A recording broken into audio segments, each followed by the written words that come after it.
2.6 inequalities. We're just going to review the interval notation. It's been a while.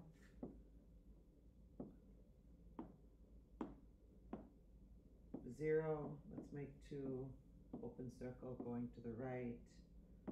Let's make 0, let's make 3, closed circle going to the left.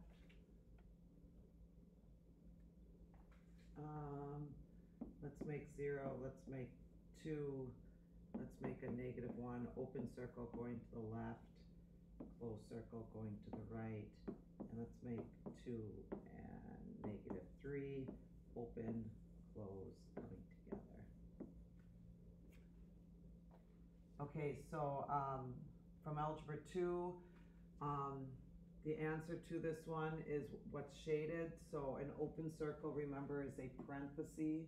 It's 2, and it's everything past 2, which is infinity, and an infinity always has a parenthesis at the end of it. This one is already shaded in, so it's a negative infinity to a 3, and since it's a closed circle, you put a bracket. This one, you have 2 parts that are shaded in. You've got this part right here, which is a negative infinity to a -1 with a parenthesis, union with, which just means there's another part. This is a closed circle, so it's a bracket to infinity. And the last part, a parenthesis at a -3, all the way to 2, which is a bracket. So you have to state interval notation in this section. So this was just a quick little review on how to do that. Okay, next page. Graph and state interval notation. So we're doing exactly what we just did on the first page. They want you to graph it, put a 0. You do not have to put more dashes. Just show me where 3 is. There's no lines, so it's an open circle, and you shade towards the wall. The interval notation is a parenthesis at 3 to infinity with another parenthesis. Okay, this one, a -3, which is greater than or equal to x, which is greater than or equal to a -5. I like to put these like you would see on the number line. A -5 is more to the left. A -3 is more to the right on the number line. If x is greater than a -5, that means a -5 is really less than x, and x is really less than or equal to a -3. These two are exactly the same, except I like it when it goes from the smaller number to the bigger number, so keep that in mind. So I'm just gonna make a number line. The smaller number goes more to the left of the bigger number. The -5 has an open circle and a -3 has a closed circle. X is less than or equal to a -3, but greater than a -5 would look like that. A parenthesis at a -5 and a bracket at a -3. So that's all for that section. Well, I guess we have one more section for part 1. Graph it. Here's 0, here's 1, here's 4. Make sure your numbers are on the number line in the correct numerical order. We have an open circle at 4 and a closed circle at 1. It's closed because there's a line underneath it. Everything to the window and everything to the wall. A negative infinity to 1 with a bracket, union with a parenthesis 4 to infinity. I'm going a little fast, but we just did this on the first template, and I think you guys are catching on to this. So, okay, the next template we've never done before in Algebra 2. It's called the switcheroo. All they want you to do is, this is in interval notation, and they want you to put it back into an inequality. Again, I put an X. I put the bigger number to the right and the smaller number to the left because that's in numerical order. Notice that there's parentheses, so you're just gonna have a less than sign without equal to, and you are done. X is greater than 5 but less than 7. So you didn't do this in Algebra 2, but it's in interval notation and they want you to put it into inequality. Is there another one on this page? Yes. So how would you write this? This is the union width, so you have two different ones. So x is less than or equal to a -4. Has to be less than or equal to because of the bracket. And x is greater than 25. And that's all for this part of the assignment. Okay, the next part of the assignment, you're gonna solve and write it in interval notation. I would solve and graph also. It doesn't hurt to graph because when you graph it, you can easily tell what the interval notation is. So I am going to subtract 1/3 x to both sides. I'm also going to subtract 7 to both sides. 1/4 is the same thing as 3/12. 1/3 is the same thing as 4/12. I found the common denominator with 1/4 and 1/3. So I didn't even subtract them yet. I just left them as 3/12 of an x minus 4/12 of an x. And then the other side is going to equal a -9, less than or equal to a -9. 3/12 minus 4/12 is a -1/12 x is less than or equal to a -9. I still need to get x alone, so I need to multiply both sides by a -12.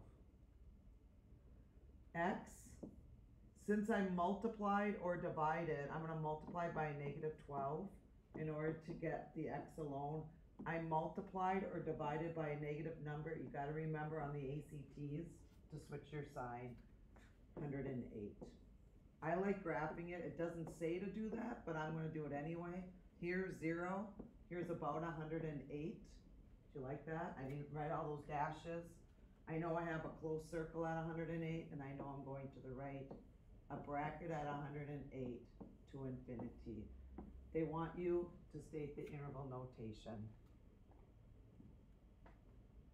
And that's it on that page.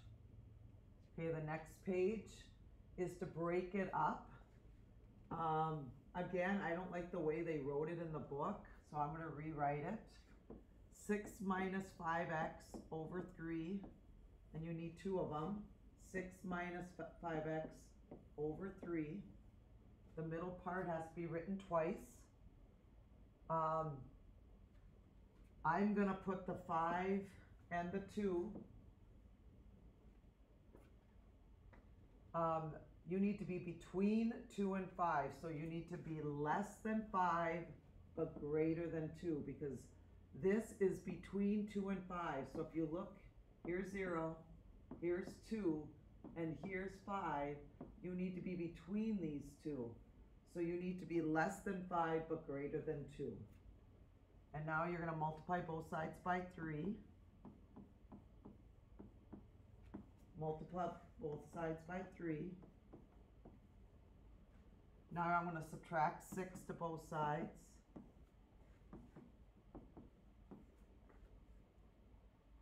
I'm going to get a -5x is greater than 0, and I'm going to get a -5x is less than 9.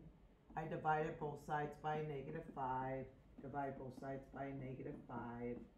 I divide it by a negative number, so x is greater than a -9/5. These numbers don't turn out nice.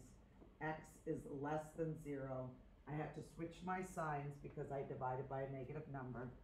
You don't have to graph it, but I'm going to. Here's 0. Here's a -9/5.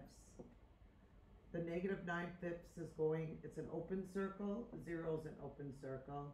The 0 is going towards the window, and the -9/5 is going towards the wall. So it's in between those two, just like I said. It's everything from a -9/5 to 0 with the parenthesis. Okay, the next page. Go through absolute value. So when you go through absolute value, you learn this in Algebra 2, that this is an or and this is an and. Less than is really less and. Greater, I say great or. So this is an or and this is an and. When you do absolute value, an or usually goes away from each other. When you do absolute value, an and usually comes together. There is a few of them where when you do absolute value and an or comes together, and sometimes an and goes away from each other. This is no solution, and this is many solutions. Most of these are going to look like this, though. Okay, let's go through these. Okay, before you can break your two equations up, you have to get the absolute value alone. So the first thing you do is you add 2 to both sides.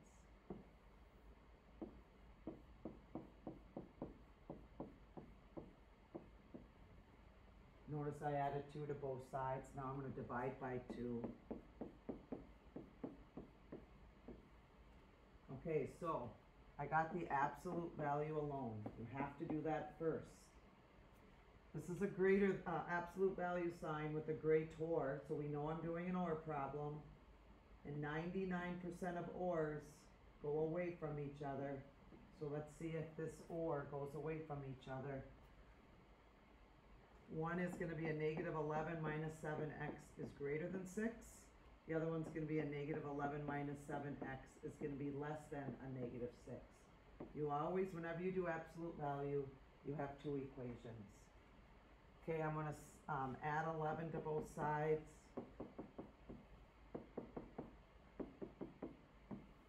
Negative 7x is greater than 17. Negative 7x is less than 5. Divide both sides by negative 7. Again, switch your signs. X is greater than a negative 5/7, and x is less than 17, negative 17/7. Let's see what this looks like. Well, here's 0. A negative 5/7 is closer to 0 than a negative 17/7. This one is an open circle, and this one's an open circle because there's no line underneath it. This one is shaded to the left, this one's shaded to the right. Let's see if I did it right. 99%, I know I'm doing a greater. 99% of the graders go away from each other, and they are going away from each other, so I know I did it right. Don't forget to do interval notation. A negative infinity to a negative 17/7 with a parenthesis, union with a negative 5/7 to infinity. Okay, I think we are on the last page. So this is the last page. Notice that this is an absolute value, but there's a negative sign to the right of it. Whenever you see an absolute value with a negative sign, remember anything with an absolute value is supposed to equal positive in math. So if you see an absolute value with something with a negative on the right hand side, you can just stop right there and just say no solution. You can't take the absolute value and get a negative number. So just watch out for those. The ACT might do that to you too. So